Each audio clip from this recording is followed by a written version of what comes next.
Association.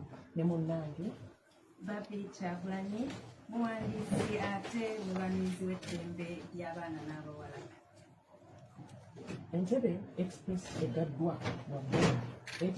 Oluguudo lwa Entebbe Express Highway lukedde kuggalwa enkya ya leero olw'ebitongole by'ebyokwerinda ebitegulula bbomu tewali mmotoka gyekkiriza kuluyitako. Akalippagano k'amaanyi nnyo ng'emmotoka zonna kati ziregiddwa kuyita ku luguudo lw'Entebbe olukadde era adumira poliisi mu Kampala n'emiriraano Rogers Nsereko Kawuma aliko by'annyonnyola.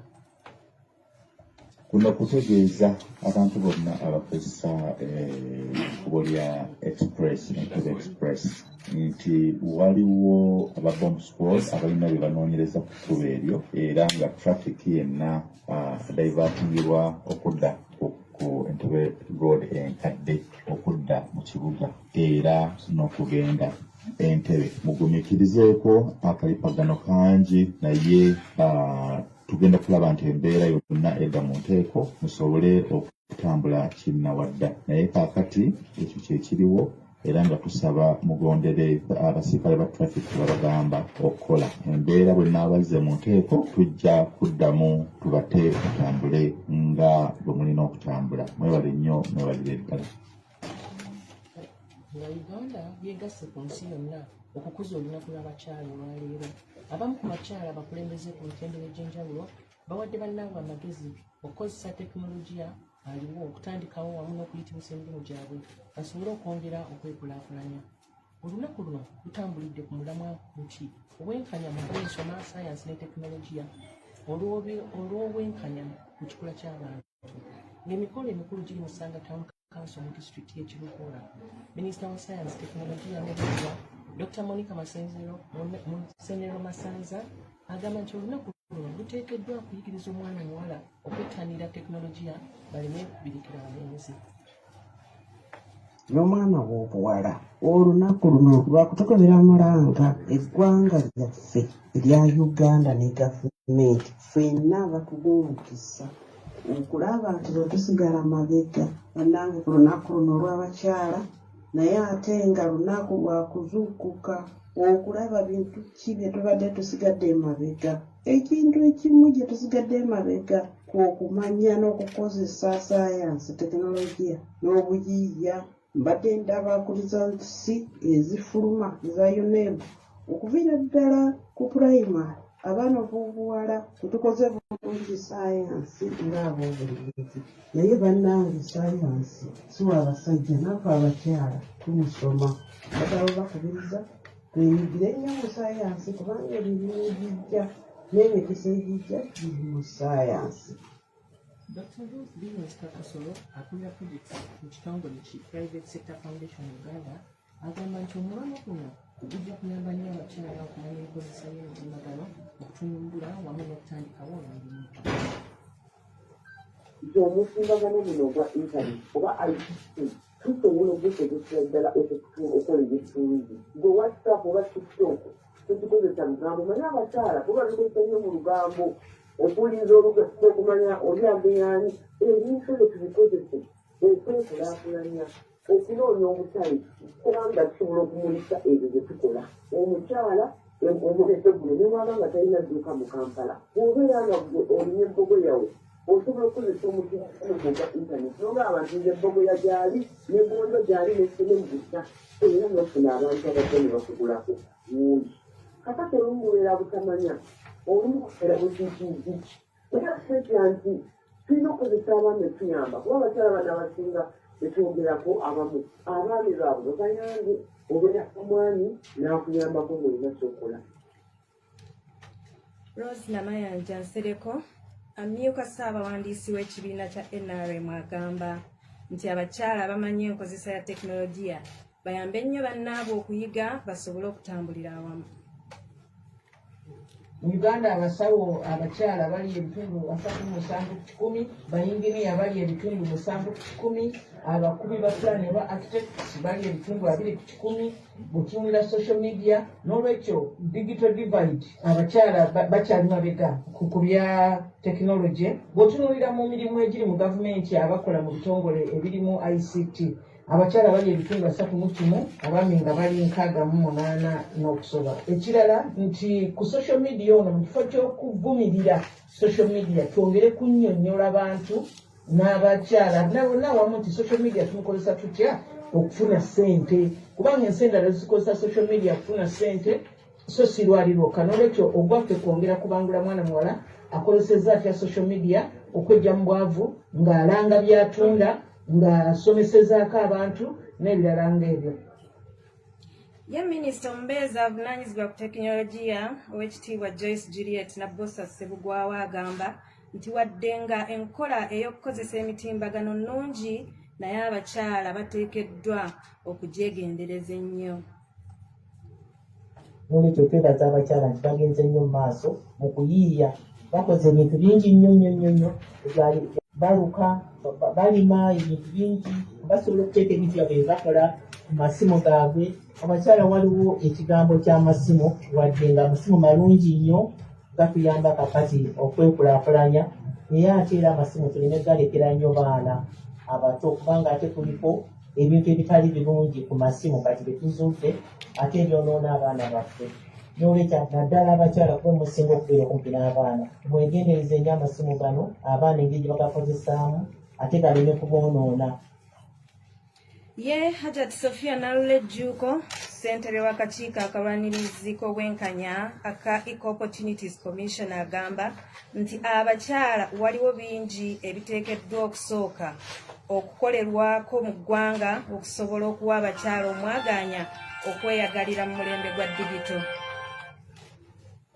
Mu Uganda ng'amazima gali nti abantu bakozesa nnyo amasimu era ennamba y'abantu abalina amasimu yo yeeyongeredde ddala, naye challenge ezimu ze tukyalina mu Uganda kwe kubeera nti network coverage olumu ebeera nzibu, naddala mu bifo ebyo ebiri ewala amasannyalaze kwakakati okusobola okukozesa essimu yo olina okubeera ng'ogikyaginze. Wenkubirira mukwano gwange bona minisita n'ankabirwa abeere nga amasannyalaze agatuusa mu kitundu kya Uganda, n'abantu abalina puroguramu za sola nabo bayambe bannayuganda bwe wamu we bali abantu basobole okubeera nga babeera ku mutindo guno. Era njagala kukubiriza abakyala bonna gye bali bagezeeko okubeera nga babeera ku skills ezikozesa endigito. Ye minisita w'ekikula ky'abantu emirimu n'enkulaakulana Betty Amongi agamba nti gavumenti ekola ekisoboka kyonna okulaba ng'eziba emiwaatwa egiremesa abakyala okunyumirwa sayansi ne tekinologiya. As you are aware, His Excellency the President has refocused this year's budget on paying for science teachers and ensuring that both in primary and secondary we have science teachers motivated. So the issue of science teachers from the lower level to secondary to the university prioritized is very important to address that gender gap. The infrastructure in schools and in technical institutes where science and technology on skills training are being prioritized and the government has established technical institutes in all the 12 sub-regions in the country. Also under UCC and Ministry of ICT, they are distributing computers in all government secondary school with internet to facilitate that access to internet. Nga bikyali awo ne ssenkulu w'ekibiina ki Men's Forum Against Domestic Violence Lauben Muhabuza asabye gavumenti erowooze ku baami mu nteekateeka zaayo ng'emu ku ngeri y'okukendeeza obutabanguko mu maka. nga tugenda ku lunaku lw'abakyala olunaku lw'enkya era ku zonna zigenda okuddiira nti enteekateeka gavumenti yonna gyerina ey'okutumbula abakyala abaami babeere namba 2 kubeera ku mwanjo nabo basobole okuwagira abakyala baabwe kubanga tojja kukwata embuzi ogiwa omukyala ng'omukyala okimanyi nti agenda kugirundira ku ttaka ly'omusajja ate tebakkaanya yabba endagaano ey'ekibanja yamuzaalira abaana batali bale mwezi muzibu olowooze nti agenda mukulaakulanya mu maka bantu bali bateeka okuba nga bakulaakulanye kati gavumenti bw'ereeta enteekateeka yakuggyako omu kitegeeza nti abasajja bwebaleka emabega kubanga kitegeeza abasajja batwala ebitundu 7 awaka kati omuntu atwala ebitundu 7 bw'omuleka bakitegeeza omwetaaga nnyo era bawulira eddoboozi lino gavumenti ng'eteekateeka olunaku lw'abakyala minisitiri w'obugenda abasajja bateeka okuba ku mwanjo okulaba nga bawagira abakyala baabwe. Muhabuzi akuutidde abaami obutageza kutwalira mateeka mu ngalo kubanga kafuuka kakodyo kakubako bintu. Bayoroote wamwe abalina emisango giri mu kkooti nga bali gibuzaabuza balekuukirire tugende tulabe ani akubuzaabuza mulamuzi kikaati ani yamukuza ani yamuteekateeka tulabe ekyo twasaba ne pulezidenti nti ekkooti z'amaka kkooti y'amaka ebeeramu ekyo omulamuzi gatalina na musajja nga tebamubasanga nako naye nga yasala emisango gy'amaka talina wadde mukyala twagamba tadde mwanyootola nti dipaatimenti za poliisi zibe omuntu akuliraako famire y'amaka nga naye yennyini talina gyafumba nga talina na wadde gyawasa ng'ate yatula mu nsonga z'amaka kati omusajja bw'ajja ng'aliwo obulumi anaamutegereza naye talina mukazi. Abatuuze ku kyalo bakijjulula mu ggombolola y'e Bulera mu disitulikiti y'e Mityana baguddemu ekyekango. Omuntu ow'okuna bw'afiiridde mu ddaamu ya kampani enkozi y'amajaani eya Tororo and Mityana Company Tea Estate tamutteko. Omugenzi ategeerekese ng'alambe John Bosco ow'emyaka 6 kitalo ddala. Omusasi waffe Membe John y'alina ebisingako awo. Wetuukidde mu kifo kino tusanze abatuuze bali mu kaweefube ow'okugyayo munnaabwe yafiiridde mu mazzi oluvannyuma lwa DPC w'Emityana Swaibu Tabani okubategeeza nti amawulire g'okufa kwona gategedde kawungeezi nga mu kiseera kino akwataganye ne balubbira wabula nga bagenda kukeera olunaku olwaleero okugyayo omulambo. Bano bategeezezza nti omuntu ono kati waakuna ng'afa mu nfa bweti wabula ng'obuzibu bwonna babutadde ku kampuni eno etaafaayo kusiba kati kyokka ng'abatamiivu bayitawo bangi ng'ekkubo lino liyisa n'abayizi abagenda ku masomero. Tukuba emiranga tugamba batuyambeko ngo tebakoze tebatufaako kati omuntu waffe era ngo yaguddemu kati mu kugambira kwe kuva oba banaatuyambako tutya ngo tukole ki twetaagisa security wano baje batuyambe omuntu waffe tukole ki tumujeemu batutereko security emala security ekide mwagala tedagako akatimba oba oliawo kubanga nange omwana owange asobola okuva ku ssomero n'agwamu okiraba tuba tufuna obuzibu ng'obwo naye security tugisaba etuyambe daamu etekebweko akatimba daamu eno yenkanite nene kubanga bwogenda eri mumakati oyinza n'okufiira n'okusukka ekkubo liri baaliziba kampuni yennyini netugobayo naye kampuni webanga esobola otuwa obuyinza oba esobola otuyambako etutereko akatimba oba etuwe security emala balinga bana naye buli omu abiraba bulabi bwatyo nebikola ki nebikomaawo tuba tusaba tumugjeyo tumuteeke waka alina abantu be naffe weetuli poliisi atugambye nti ejja kujja kumakya. Mu kwogerako ne DPC w'Emityana Swaibu Tabani ategeezezza nti enkya ya leero bagenda kubukeeza nkokola okulaba nga bajja mu kifo kino ne balubbira okuva ku nnyanja Wamala okulaba nga banyolola omulambo gw'omugenzi. I've told the OC that it is really like, I was supposed to use the fire brigade. So I have told them, let them preserve the thing and we shall give you a plan in the morning. Yeah, we shall come. I myself personally, I will be there. Let's move on. This is the way it is. We shall come in the morning. In the morning, we shall be there very early. It's also threatened for officers to go into the water 9 hours. Manager wa kampuni eno Francis Mukonyeze ku lukomo lw'essimu ategeezezza nti kituufu ddaamu eno yaabwe wabula ebisingawo tutuukire OC wa police station y'e Bulera. The dam belongs to the company. So in any detail regarding the completion and all that, and they establish the board of that, then they will refer you to the human resource manager, the spokesperson of the company, but not you. That's the consulting the wrong person who may mislead you the more. Tuviridde ku kifo kino okusanga mukaaga ez'ekiro tulese abatuuze bapondoose emiti gyabadde batemye okusikayo munnaabwe nga bagirese oluvannyuma lwa DPC okubategeeza nti be balina obuyinza okugyayo omulambo guno. Ku lwa CBS FM Manchu ledi avubuka b'omulembe omutebi nze Membe General mu disitulikiti ey'Emityana. Mu mboozi yaffe ey'obutonde bw'ensi nga tujaguza olunaku lw'abakyala tukuleetedde omukyala eyasema tukasa abayeekera Yozefu Kony nga kati yalabirira nsolo za mu ttale. Omusasi waffe Diana Kibuuka alina ebisingawo. Barbara Alapo ye mukyala akulira abalabirira ensolo ku Uganda Wildlife Conservation Education Center Entebbe Zoo. Mu Lungereza bamuyita animal curator. Omulimu gwe gwakulaba nti ensolo zonna zisula bulungi ziridde bulungi ate saako n'okulaba nti ezo eziba zeetagisa okufuna obujjanjabi zibufuna. Omulimu guno agumazeemu ebbanga erisukka mu myaka 15.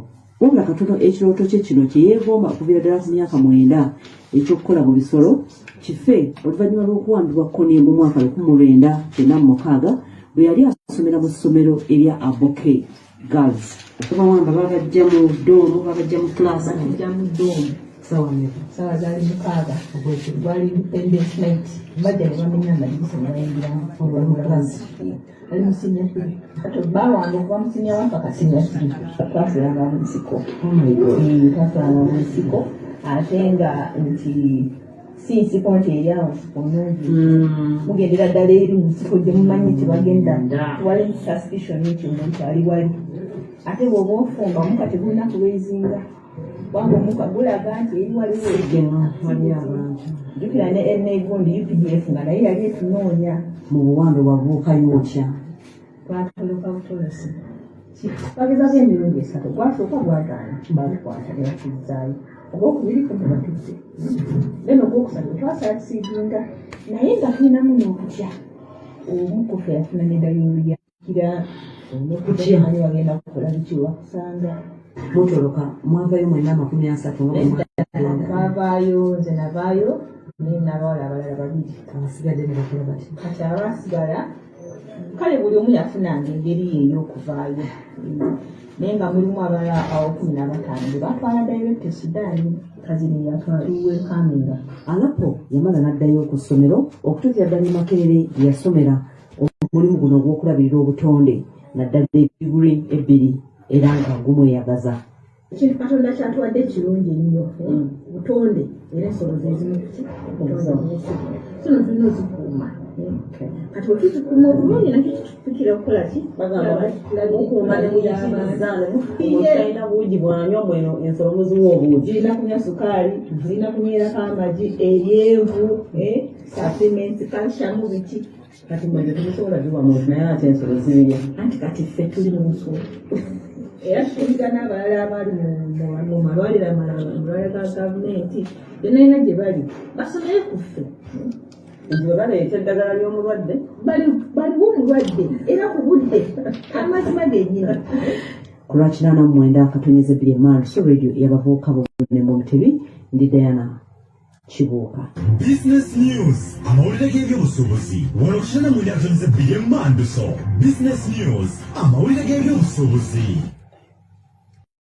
Mu kujaguza olunaku lw'abakyala olwaleero bo abakyala abakola emirimu egy'enjawulo beekokkodde abaami abasudde obuvunaanyizibwa bwabwe mu maka. Omusasi waffe Farida Bongole yalina ebisingakaawo. Abakyala bayaaye okuleka abatuzaala okutandikira ku myaka 20 okutuukira ddala ku myaka 3 oba 4 bayaaye bonna buli b'okwatako ayagala ssente tewatali mirembe. Newankubadde nga olunaku olwaleero eggwanga lyegase ku nsi yonna okujaguza olunaku lw'abakyala naye bangi naddala bamufuna mpola bagamba nti tebukyalina amakulu okuggyako lwabo abali mu gavumenti nga n'abandi bagamba nti abasajja be bandirujaguza kubanga bawerako be bafuuka abakazi nga bagala kuweebwa buweebwa. Kitandikidde ku bakyala ab'omu butale lwalivuddewo ne lufuuka lunaku lw'abaami kubanga obuvunaanyizibwa bwonna bwaggwawo kati abakyala kulinga basajja buli kimu tukyekolera. Bawulira akugamba njagala alina bandi mutuyambe muswala mwe mwenyini mwe muba mufuuka abakyala mwe muba mutandika okujaguza osanga abakyala 8 ku 10 nga buli omu akugamba yalina obuvunaanyizibwa bwewaka ng'abaami bo babeerawo bubezi n'okwewaana beewaana z'omukazi atalina ssente talina kyanyamba. Bali badde olunaku lw'abakyala lukoma ku bamaama baffe naye essaawa eno buli mukyala gw'osanga nga si mukulu aba yeenoonyeza bibye lowooza obawulira bakugamba beetaaga ssente obufumbo bwa mpankuwe buli kimu beetaaga ssente. Kituuseeko ne mu bakyala abatunda ebyokwewunda by'abakyala naddala ab'okugazalandi mu Kampala. N'olabirira omusajja n'omusasulira akatigo n'omulisa n'omwambaza akola mungu akuzaalamu n'akulekera obwana n'olabirira. Abaami bajja kusobola abakyala bambale komesi banyimbe. Sirina lunaku lw'abakyala lwe mpuliddemu ndi ku mbeere nga nakyali anti ssente tezirina. Reverend yatuwa katende twekulangulanye awabalina ate olunaku lw'abakyala mbandwagazaaki ninga musajja nze sirumanyi. N'abakyala b'omukinnamwandu naddala abafumba emmere beekokodde abasajja twabakoowa nke bakyayagala kutwala buvunaanyizibwa nga balabirira mukazi omu. Baagala abakazi 8 kati ekivaamu bo be baagala mbu babalabirire. Kolayo ebiri ng'atwalira mujjawo kati tetwakoowa katukole ezaffe tujja beerawo. Tetulina kwaluba tulina kutuula waka mwami atulabire. Si omwana nti babajja mmanjo mwanjuki mbadde nakola mukinnamwandu bayagala tebakyayagala kukola baani tebalabirira baana bali awo tatawana bamuwasa ne bamutwala. Fene twesigalira wano tukola abaana tubalabirira bali abanywa era bayirira bo bakola gwa kwewaana. Nina omuwala wange siriyasi n'obeerewaka bafumbe singa batemera ddendagala ne bafumba kubanga kyebasigalira kyokka tebakyalina buvunanyizibwa bulala kituuse nokwekyo benefendagala kubanga tebalina buvunanyizibwa wadde tebaweerera baana tebaleka ssente waka. Ye omubaka pulezidenti mu Kampala Amina Lukanga awadde enjuyi zonna amagezi. Abaami baffe mbasaba muddemu mu renewing emirimu gyammwe muddemu oddiza obuvunanyizibwa bamulabirira amaka gammwe abakyala tubayambeko nti bwe mbasasudde school fees tekitegeeza nti teeka gube nga tosobola kunoonya zisasula school fees addako. Lwakya nammwe enteekaniza ebbiri CBS Madiso nze Faida Bongole mu Kampala. Olusekesero ly'emizannyo Sports News Beat wano ku Madiso olusekesero ly'emizannyo. Nga twetegekera empaka ez'akamalirizo ez'ebika bya Buganda, ttiimu ezaatuuka ku luzannya lwa finals zisabiddwa okwongera okweteekateeka okusobola okwolesa omutindo omulungi. Empaka zino zikomekerezebwa ku lw'omukaaga lwa Ssabbiiti eno ng'olugave luttunka n'endiga mu gw'abasajja ogw'ebigere, so nga mu kubaka engeye ettunka ne mamba gaalonga. Ssentebe w'olukiiko oluddukanya empaka zino Katambala Haji Sulaiman Magala asabye abakulu b'ebika bonna mu Buganda okukunga abazzukulu baabwe okujja mu bungi mu kisaawe ewankulukuko. Nkubiriza bajjajjaffe bakatikkiro b'ebika ebyenjawulo okubeera nga mukunga abazzukulu mu bungi okubeera nga bajja tumalirize enteekateeka eno gye twateekateeka obulungi ng'ate mukijjukira bulungi twagiteekerateekera mu bbago ppya. Nkubiriza team managers bonna okuleeta abantu baffe bonna tetwatandika nabo emipiira gyeze. Njagala okusaba abazzukulu ba Buganda mwenna naddala abavubuka Ssaabasajja Kabaka bwe yakwasa omulembe guno omutebi okubeera nga mweyuna enteekateeka eno mujja tuyimirire wamu. Lwe tunayimirira awamu tujja kuba tulaba gye tulaga. Mukama bampere omukisa nga mujja. Nga tugenda mu geebweru bingi byogeddwa naye bino binajjukirwanga nga bikutuusibwako Yuga Chick Poultry Breeders Limited abatunda enkoko eza broilers ne layers emmere y'enkoko ey'omutindo awamu n'eddagala. Yuga Chick Poultry Breeders Limited ku lw'obulunzi obuzza amagoba. Ebimu ku bikakkanya ekitiibwa ky'abakyala ensangi zino be bamu okuganza abatali ba myaka gyabwe. Katwejjukanye endowooza z'abantu ab'enjawulo ku nsonga eno.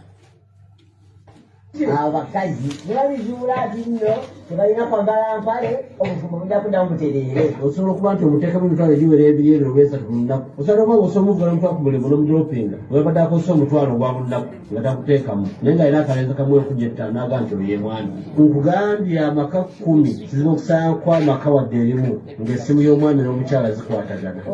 Tewali omwateekaawo essimu y'ensibe abakazi b'ennaku zino bwe bali WhatsApp bwe bwenzi obwasookera ddala obukulembedde ensi eno. Kakati abakyala basaana beetereeze obufumbo obw'ekitiibwa. Bw'ofumbira omwami wadde kaami katono wadde kafaana katya manya nti akuteekaaniko afu. Tulize twayitukuula abasajja ng'ensangi zino bo be batukuula. Kakati bw'oba ennyo ndaba ya musajja ofunayo omuvubuka muto oyo ne bw'oba omupangisiza n'omusasula asobola okubeererawo. Tekyetagala kupangisa kiri awo kuba nabo balina ebizibu byabwe. Wafuna mama nga naamuguliranga ekyemisana n'ekyeggulo namuwa ne transport amubeezaawo era najja ekibulira n'abeerayo naye kimubeezaawo kanange ekizibu kyange kyenjagala kimmalidde nabo balekagakeya yakulya bona bote bakyayira bali ku street bejera bwenjezi si mukwano naye ensonga za byanfuna kati kyobola nti abavubuka baagala bino ebikazi ebikadde kuba kusoberwa kati omuvubuka omuto ate bwakwana gwe maama kwegamba akumalako ebirowoozo byonna n'owulira ng'ate omutima guwewedde naffe kyova olaba tubeera bwetutyo olaba ng'owewedde olwo omwoyo mmekawo omuvubuka omuvubuka era muteesa nga munaaye weeyiye era akasaati kaakwe abakyala mususiza obwenzi abasajja mugenda batemula butemuzi abakazi bafuuse bapakasi mu maka gaffe seetezo n'afuna mu transport n'agenda wa boyfriend we ate mujukire nti abakazi tebakyawa bwe yasookerako ayinza n'okuddamu n'addamu n'amwagala kubanga iwo ayina waasula otasobola mupangisiza waasula abakazi mulekeraawo obwenzi naye omusajja bw'okwata mukazi wo ng'ayenze kuba enduulu abakazi abenzi bonna mubakwate mubaze waabwe. International News gano ge mawulire okuva ebweru eggwanga wano ku Manduso. Aboludda oluvuganya mu Democratic Republic of Congo si bamativu eri enteekateeka za President Felix Tshisekedi ez'okwongezaayo okulonda mu ggwanga eryo olw'embeera y'ebyokwerinda etali nnungi. Aboludda oluvuganya bagamba nti tewali nsonga yeetaagisa okwongezaayo okulonda nga ne President Felix bye yasuubiza okukola bimulemye naddala mu kukuuma abantu emyaka kati giwezeena nga tewali kiteekeddwa mu nkola era okulwanagana kugenda mu maaso mu ggwanga erya Congo. Bagabadde ag'obudde buno nze okunaku gyoloba atudde alinyengo omukubiriza abakyala okulabirira ennyo amaka gaabwe n'okwesiga Mukama mu byonna n'okuweerera abaana naddala ab'obuwala. Neeyanza nnyo Ssaabasajja Kabaka okumpa omukisa guno okuweereza nga mpeereza ku leediyo CBS. Tuli basanyufu nnyo nti musobodde okutuula ne muwuliriza amawulire ag'olwaleero. Yenze Babie Kyagulanyi Tungo era nga bwe luli olunaku lw'abakyala nga tuyozaayoza buli omu asobodde okubaako kyakola okutumbula eddembe ly'abaana ab'obuwala n'abakyala okutwaliza awamu. Tubagaliza olunaku olulungi, Katonda abatukuumire.